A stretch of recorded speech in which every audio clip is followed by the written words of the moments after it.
Di antara jalan-jalan menuju surga adalah kathratul istighfari, memperbanyak istighfar.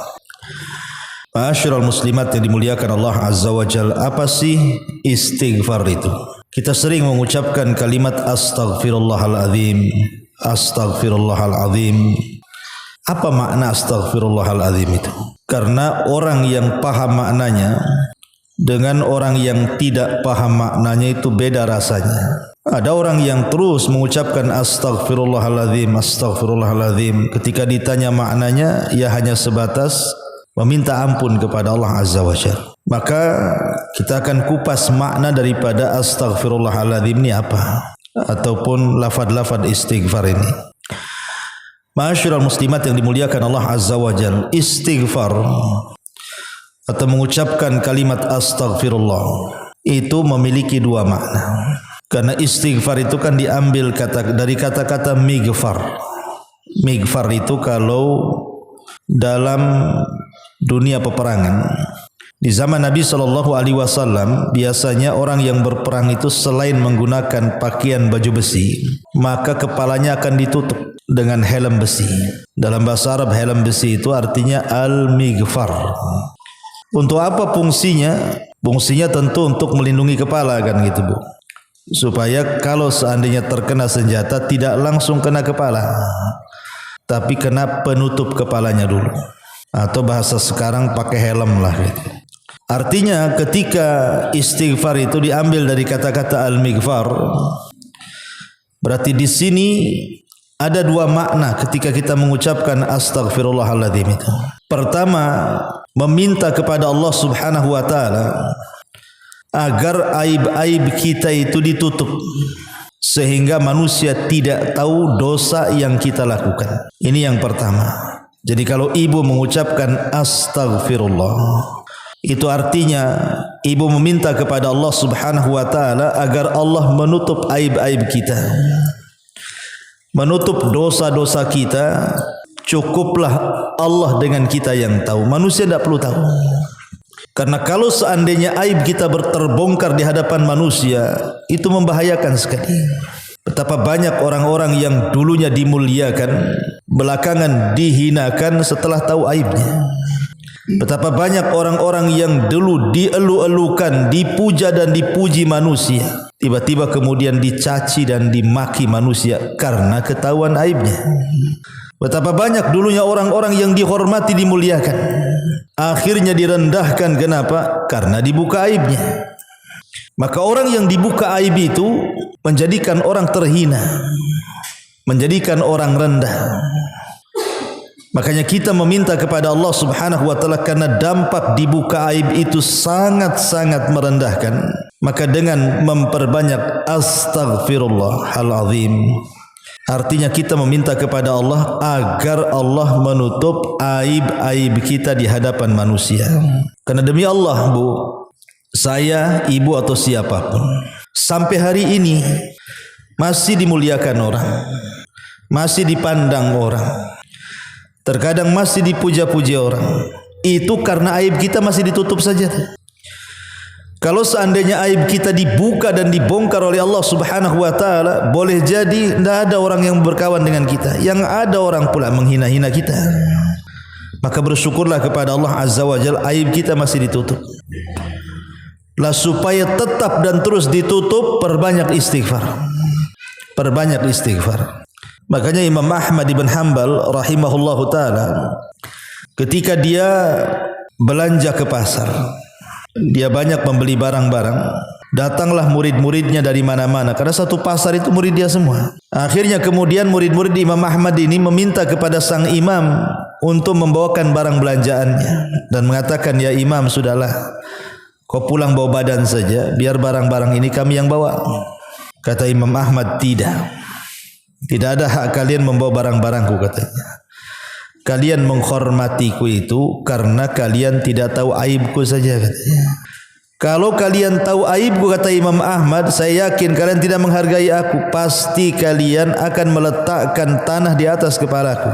Lihat bagaimana tawadhu'nya sang imam ahli sunnah wal jamaah, Al-Imam Ahmad ibn Hanbal rahimahullahu ta'ala. Kata beliau, kalau kalian tahu aibku, tentu kalian tidak akan menghargai aku. Artinya kita masih dimuliakan itu karena masih ditutup aibnya. Maka bersyukurlah kepada Allah subhanahu wa ta'ala. Dahulu di zaman Bani Israel, di zaman Nabi Musa. Tapi riwayat ini riwayat Israiliyat, riwayat lemah, tapi kita ambil ibrahnya sajalah. Jadi di zaman Bani Israel, Nabi Musa alaihi salam satu hari terjadi pacaklik. Tidak turun hujan tuh, sehingga kehausan. Akhirnya Nabi Musa alaihi salam membawa Bani Israel ke tanah lapang untuk melaksanakan istisqa, salat minta hujan. Lama Nabi Musa berdoa kepada Allah. Langit pun tak kunjung-kunjung ada awan hitam. Makin cerah pula lah langit itu. Tak ada tanda-tanda mau hujan.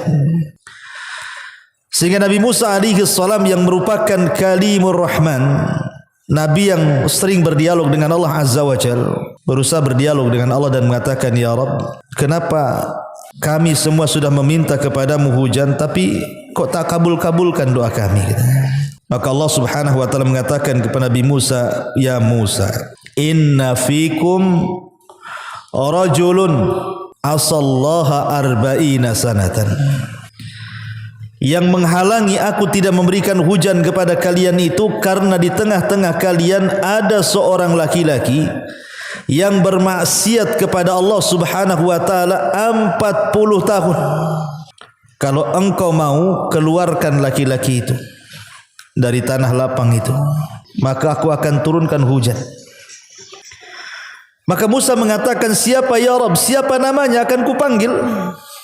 Tapi Allah subhanahu wa ta'ala salah satu sifat namanya apa? As-Sittir. Allah itu tidak mungkin membongkar aib hambanya. Dia maha penutup.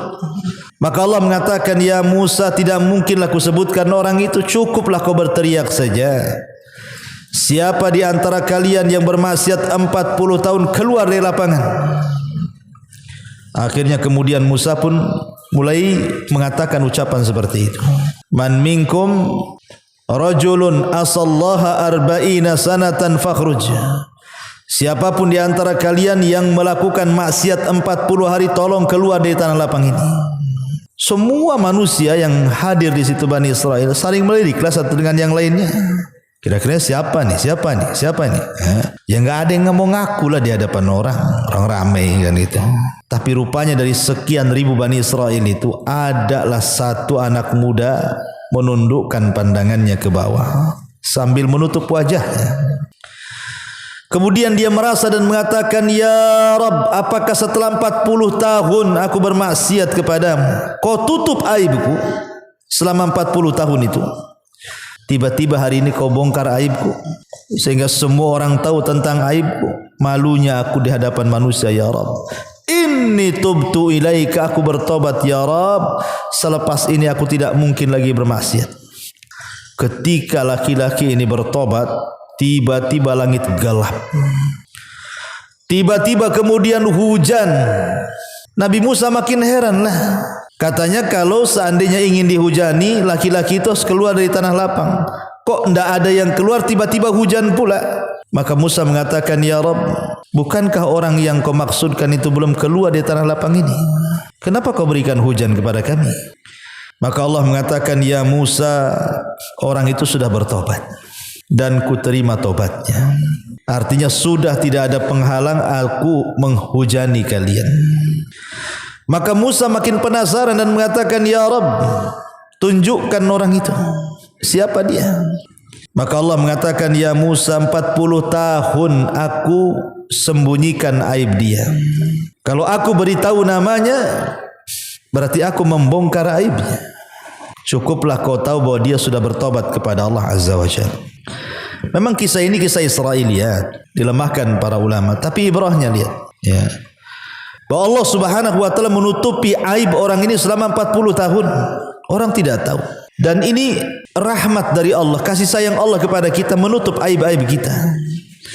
Karena tadi saya katakan dampaknya Bu, orang kalau sudah dibongkar aibnya, walaupun dia seorang ustaz, imam masjid, seorang kiai, tuan guru, syekh, kalau sudah terbongkar aibnya,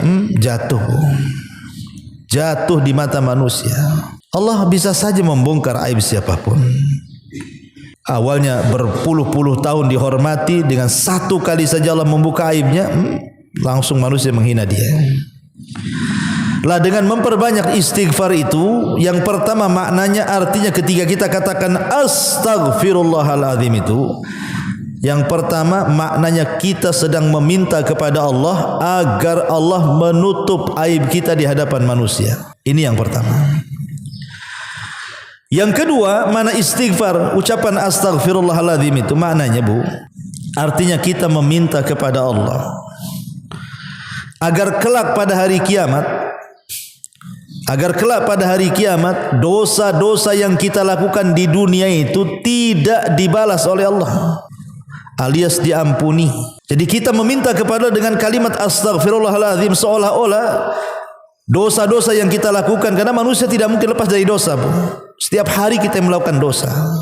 Tapi dengan mengatakan astaghfirullahaladzim, maka kita meminta kepada Allah, walaupun kita banyak melakukan dosa di dunia, ya Rabb, tolong jangan kau siksa kami dan ampunilah dosa-dosa kami. Makanya nanti pada hari kiamat ada seseorang yang didatangkan kepada Allah Subhanahu wa taala dan disuruh membawa catatan keburukannya. Kemudian oleh Allah Subhanahu wa taala disuruh baca pula tuh.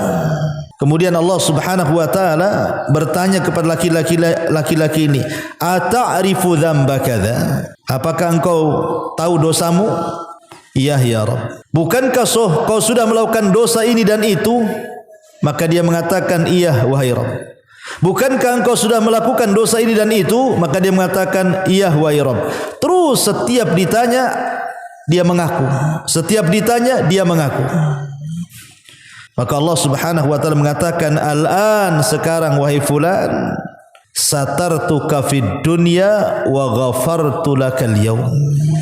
Dulu di dunia kau banyak melakukan dosa, ku tutup aibmu. Sekarang ku ampuni dosa-dosamu. Itulah mana istighfar Bu. Jadi kalau ibu mengatakan astaghfirullahaladzim, astaghfirullahaladzim, artinya kita minta dua perkara di situ. Satu, minta agar Allah menutup aib kita. Dua, minta kepada Allah agar kita diampuni dosanya, dan setiap dosa yang kita lakukan di dunia tidak dibalas oleh Allah Azza wa Jalla. Itu mana istighfar tuh. Nah, dari sini pahamlah itu mana istighfar. Ya. Ma'asyiral muslimat yang dimuliakan Allah Subhanahu wa taala. Istighfar ini banyak keutamaannya. Banyak keutamaan dan kemuliaan. Makanya kenapa di beberapa tempat kita disuruh untuk mengucapkan istighfar. Seperti umpamanya, contoh saja, ketika seseorang hendak tidur, maka kita disuruh membaca astaghfirullah alladzi la ilaha illa huwal hayyul qayyum wa atubu ilaihi. Ataupun ketika kita sedang istisqa, meminta hujan, maka kita pun diperintahkan atau dianjurkan memperbanyak istighfar astaghfirullah alladzi la ilaha illahu al-hayyul qayyum wa atubu ilaihi. Ataupun ketika ibu keluar dari kamar mandi, entah ibu habis berak, habis kencing atau apa, pokoknya masuk ke kamar mandi lah, maka keluar kita diperintahkan apa Bu? Ghufranaka. Ghufranak itu artinya meminta ampun kepada Allah Azza wa Jalla. Istighfar juga. Kemudian juga apabila selesai dari wudu ataupun ibu selesai bermajlis, maka kita disunahkan untuk membaca apa? Subhanakallahumma wa bihamdika asyhadu an la ilaha illa anta astaghfiruka wa atubu ilaik. Suruh istighfar. Ataupun selepas salat 5 waktu Bu, Yang sudah saya jelaskan ibu, kalau habis sholat 5 waktu, sholat wajib, pertama kali setelah salam dibaca apa? Astaghfirullahaladzim, astaghfirullahaladzim, astaghfirullahaladzim 3 kali. Ataupun ketika ibu masuk ke masjid, maka juga dianjurkan Rabbighfirli dzunubi waftahli abwaba rahmatik. Ataupun ketika ibu melihat ada orang yang meninggal, maka kata Nabi SAW, istaghfiru li akhikum, beristighfarlah untuk saudara kalian. Ataupun ketika menjawab orang yang bersin, yarhamukallah wa yaghfirullahu lana wa lakum. Ataupun istighfar juga dibaca ketika di waktu sepertiga malam akhir, ketika Allah Subhanahu wa taala berfirman kepada hamba-hambanya, man yastaghfiruni fa'aghfirullah, siapapun yang meminta ampun kepadaku, ku ampuni.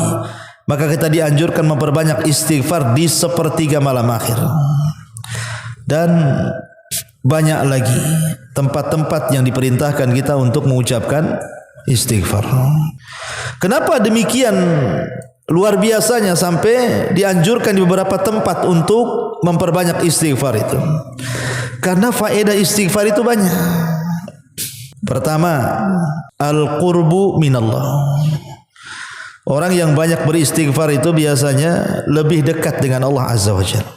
Karena setiap seorang muslim itu disibukkan dengan zikir kepada Allah, dengan lafaz-lafaz astaghfirullah, astaghfirullah itu. Berarti hamba ini memang dekat sekali dengan Allah Azza wa Jalla. Kemudian yang kedua, sababun fi tafrijil qurab.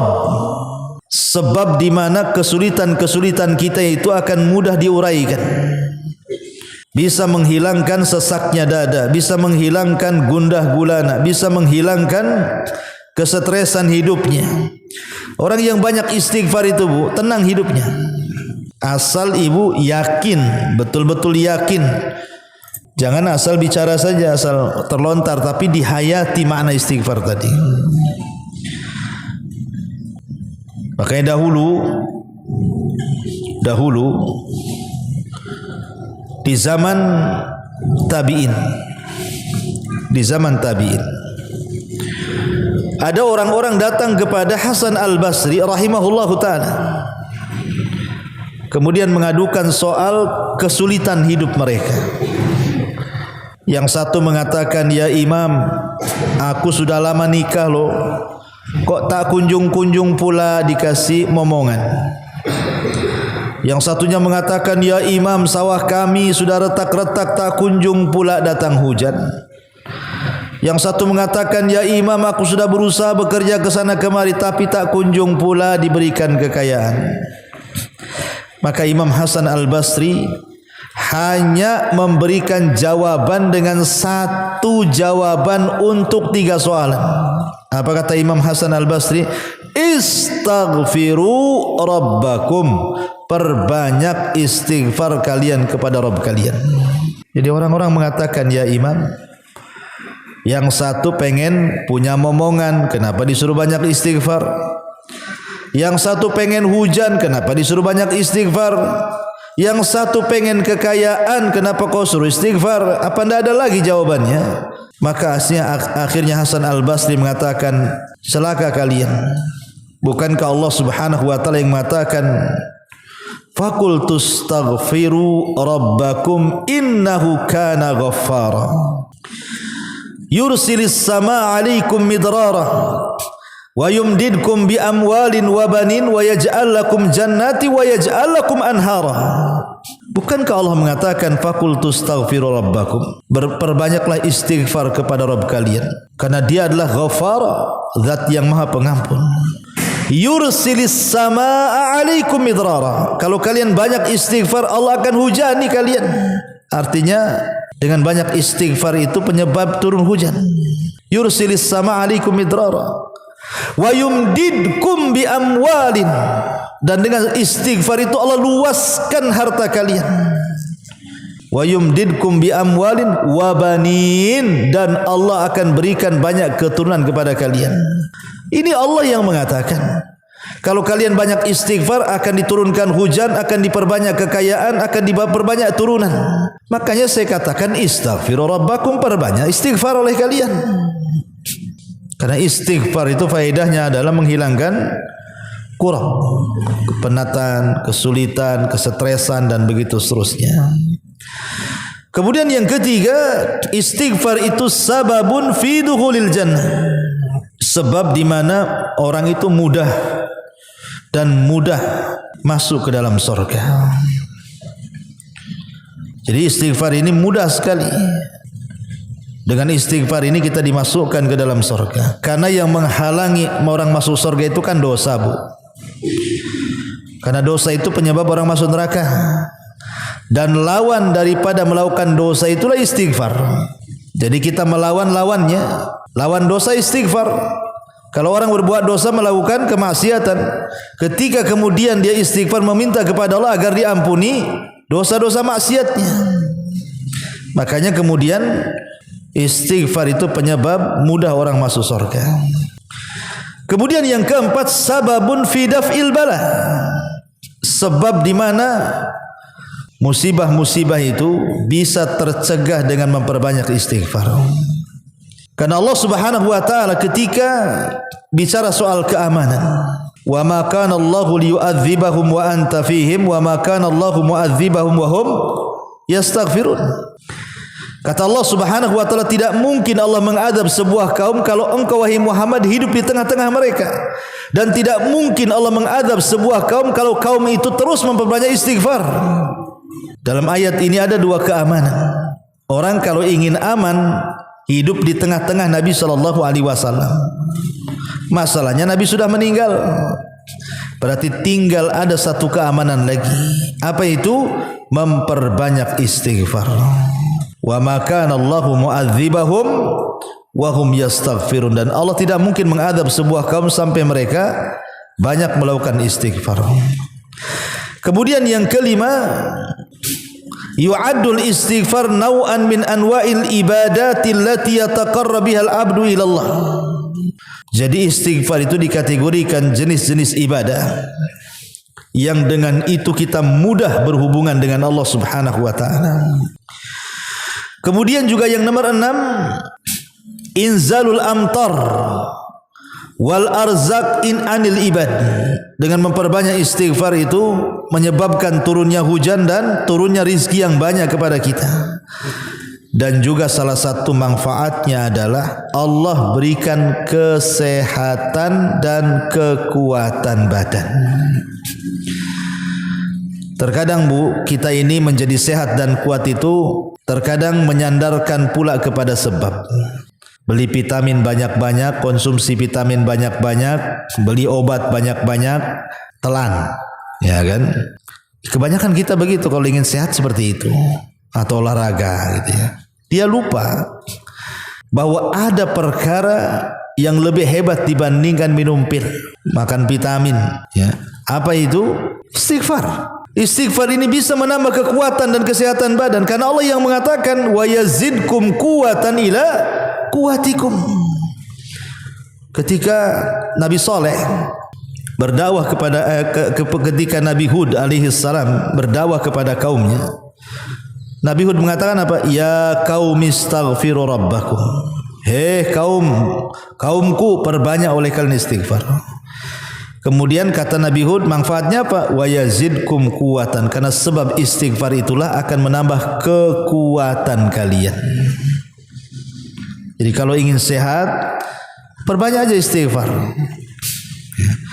Ma'asyiral muslimin yang dimuliakan Allah Azza wa Jalla. Kemudian juga yang nomor 7, man'u nuzulil masaibil lati qad tusibul insan.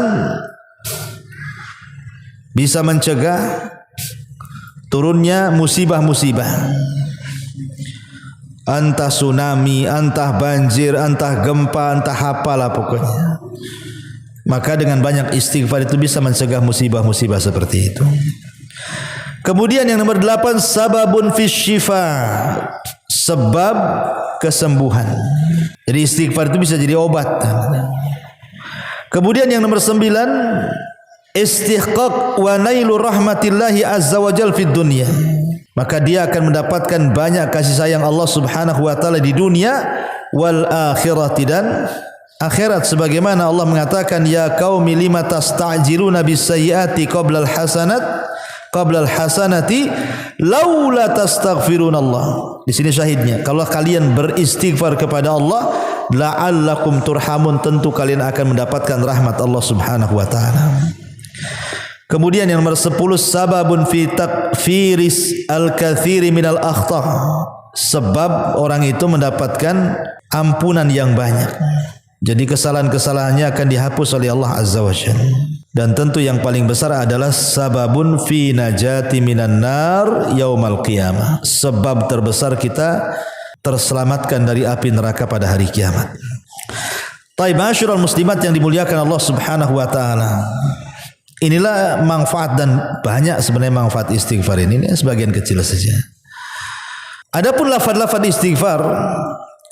istighfar sebagaimana dikeluarkan Imam Bukhari, Nabi itu paling banyak mengucapkan Rabbighfirli wa tub alayya innaka antat tawwabur rahim. Ini lafaz yang paling sering dibaca Nabi. Rabbighfirli wa tub alayya innaka antat tawwabur rahim. Ya Rabb, ampuni dosaku, ampunilah kesalahanku, karena Engkau zat yang maha penerima taubat dan maha pemberi kasih sayang. Ataupun Rasul juga mengajarkan lafaz istighfar yang lain. Astaghfirullah alladzi la ilaha illa huwal hayyul qayyum wa atubu ilaih. Nah, itu juga di antara lafaz yang diajarkan Nabi. Ustaz, dua-duanya panjang, yang pendek lah. Yang pendek astagfirullahaladzim lah, yang pendek itu yang paling mudah ya. Astagfirullah. Al-azimnya dibuang, pendek lagi itu. Astagfirullah gitu ya kan. Itu yang paling pendek lah. Astagfirullah wa atubu ilaihi, ya. Masyarul muslimat yang dimuliakan Allah Azza wa Jalla. Tapi dari semua istighfar, karena semua para nabi, Bu, baik Nabi Nuh, Nabi Saleh, Nabi Musa, dan semua para nabi, kalau kita membaca Quran itu, mereka senantiasa beristighfar dan menyuruh umatnya untuk beristighfar. Makanya Nabi kita saja, sebutkan oleh Sahih Muslim itu, dalam sehari Nabi SAW tidak kurang dari 100 kali, 70 sampai 100 kali, tidak kurang dari 2 angka. Rasul membaca astagfirullahaladzim, astagfirullahaladzim. Itu Nabi, Bu, kan? Karena memang rahasia istighfar luar biasa.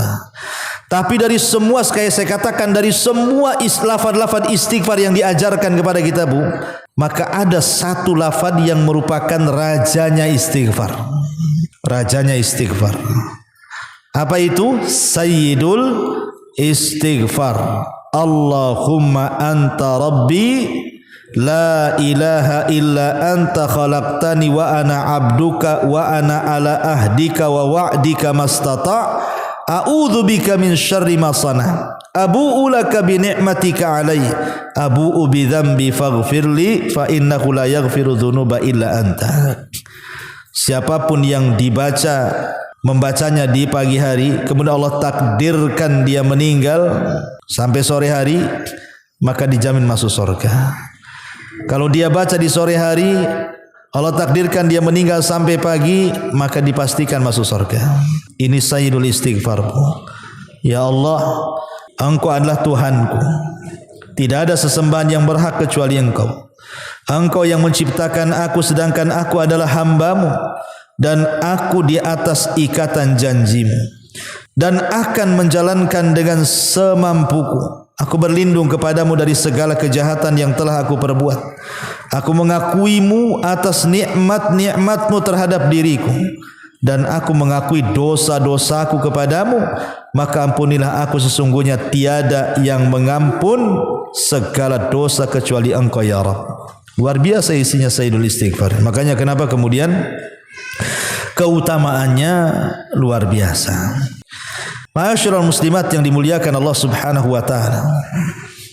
Sebagian ulama membahas Kalau seandainya seseorang itu melakukan dosa, kemudian dia mengucapkan astaghfirullahaladzim, apakah dosanya semata-mata mengucapkan astaghfirullahaladzim itu langsung diampuni?